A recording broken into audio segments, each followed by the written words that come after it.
To multiply rational expressions, all we need to do is factor and then cancel out common factors.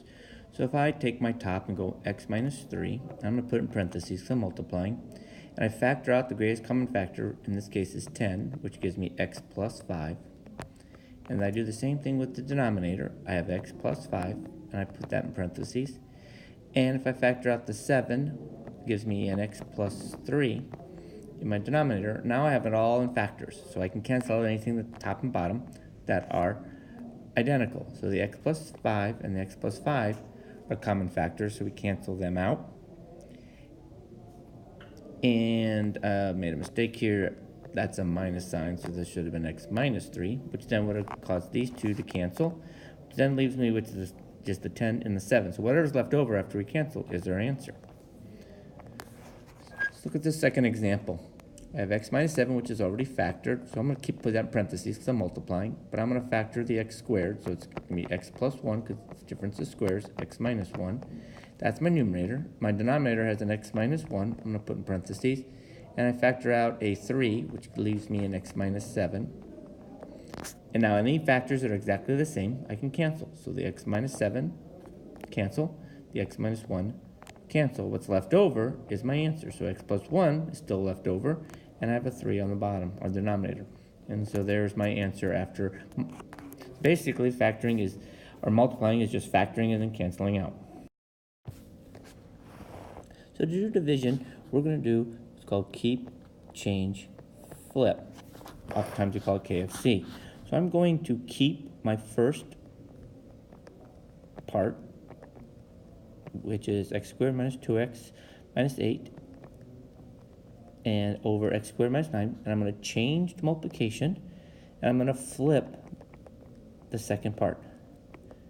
Now, once I do that, it's just like the problems we were just doing earlier. So I'm going to go through my factoring process and then cancel out. So if I factor this top numerator with two numbers multiplied to give me negative 8, add up negative 2, it's x minus 4, x plus 2. And then if I factor my denominator, that's going to be x plus 3, because it's difference of squares, x minus 3. And then I'm just going to include the x plus 3 that I'm multiplying, and I'm going to include the x minus 4. And now I just cancel out things that are the same on top and bottom. X minus 4 are the same, x plus 3 are the same. And so what I'm left with is x plus 2 over x minus 3.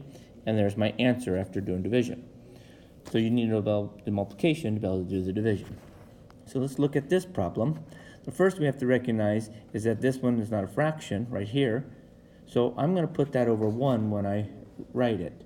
So y squared plus 7y plus 12 over y squared plus 9.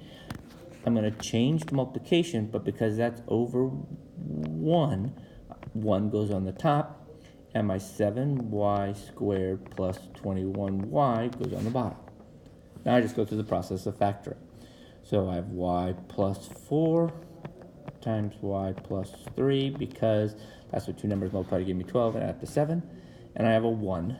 And then on the denominator, this does not factor, so y squared plus 9 does not factor because it's a plus, not a difference of squares. But I have a greatest common factor over here, which happens to be 7, which gives me a y, my fault, it's actually a 7y. And that gives me a y plus 3. So now all we do is cancel out things that are alike on top and bottom. We have a y plus 3, and we have nothing else.